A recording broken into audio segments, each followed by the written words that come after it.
All right, welcome in everyone. Ready for another deep dive. Ready to go? Excellent. Today we're looking at something really, really interesting to me, sales strategies. Mm-hmm.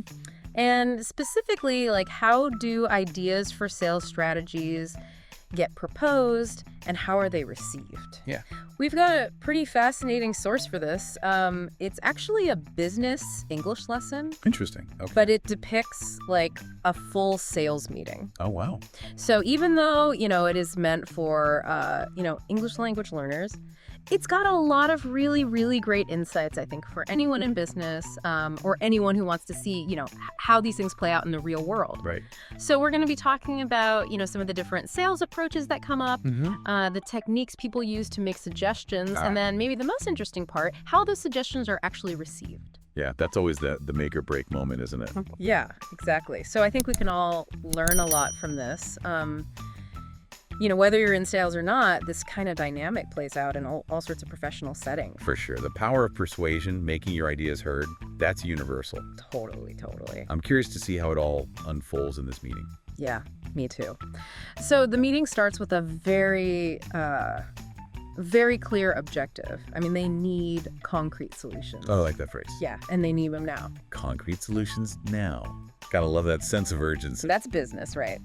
Exactly. Yeah. So what's the context? Why the sudden need for these concrete solutions? Well, the company's facing a pretty significant challenge. They're the most expensive in the market. That's a tough spot to be in. It's the classic pricing dilemma.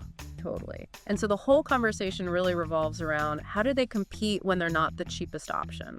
Right, so it's about finding those alternative strategies to boost sales. Exactly. What are some of the initial ideas that get thrown around? Well, Roger, he jumps in and he suggests lowering prices to match the competitors. Pretty straightforward. Yeah, that's kind of the instinctive response, right? When you're the most expensive, just lower the price. Yeah, totally. What was really interesting to me was how quickly that got shot down. Oh, really? Like immediately. It was considered not very creative. Okay. And more importantly, they said it'll never fly with Swan. Swan, who's Swan? Swan is the CEO. Oh, the CEO, okay. Yeah. Got it. So right off the bat, we're seeing the influence of the higher-ups, right? Absolutely. I mean, this one little phrase tells us so much about the company culture and, what they think the CEO will or won't approve of. It's a good reminder that ideas don't exist in a vacuum, right? Mhm. It's not just about logic. It's about navigating the internal politics and expectations. For sure. But then Natalie chimes in and she's got a different approach. She suggests a promotion. Okay, a promotion. Like what kind of promotion? Specifically, she brings up a 2-for-1 offer. Interesting. So not a permanent price reduction, but a temporary incentive to get people buying. Exactly. And it seems way more nuanced to me than just lowering prices across the board. Definitely a different approach. And what was the reaction to that? Surprisingly negative again. They called it basically the same thing as lowering prices and a bad idea. It kind of makes you wonder, like, what kind of meeting is this where everyone is so, I don't know, dismissive? Yeah, there's definitely a sense of tension there. Like people are hesitant to put forward ideas. Yeah, totally. But hold on, because things are about to change drastically. Enter Mr. Swan. The CEO. The moment of truth. Literally. So how does the dynamic shift with his arrival? Night and day. Suddenly it's all about, let's hear some ideas. I bet. The CEO's in the room, everyone wants to impress, show they're contributing. Totally. And guess what? Natalie's 2-for-1 offer comes up again. Okay, so the same idea is back on the table. Let me guess. Swan loves it. You got it.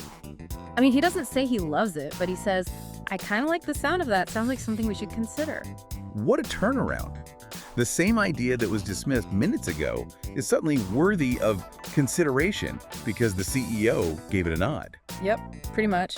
And the manager, the manager goes from bad idea to brilliant idea. That's just what I was thinking.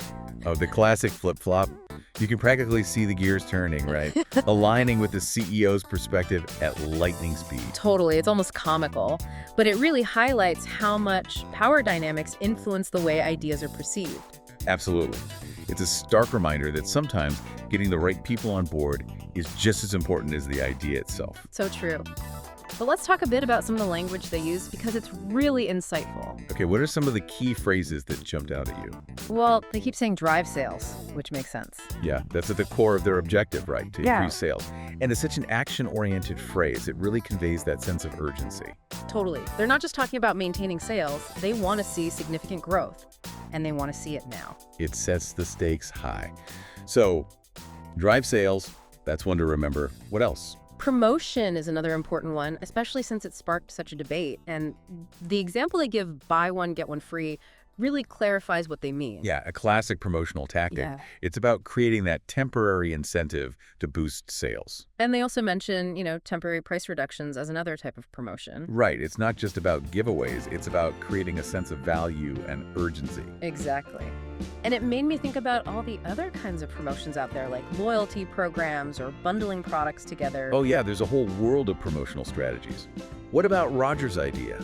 To match the competitors. Oh, yeah. They break that down into matching on price, cost, or quality. So it's about being competitive, not necessarily being the absolute cheapest. Yeah, exactly. It's about understanding what matters most to your customers and making sure you're at least on par with the competition in those areas. Makes sense. And then there's the phrase, in the market, as in the most expensive in the market. Right, which basically means in the industry. Like where you stand amongst your competitors. And they give those great examples like English Pod compared to the iPod. It's all about positioning within a specific industry. Absolutely. Oh, and how about that idiom, it'll never fly? Oh yeah, that's a good one. Yeah. It's so expressive, like immediately shuts down the idea. Totally. And they give those examples, a really expensive marketing plan, selling bikinis in Alaska, an uninteresting film script. Laughing. Yeah, those paint a pretty clear picture. Yeah.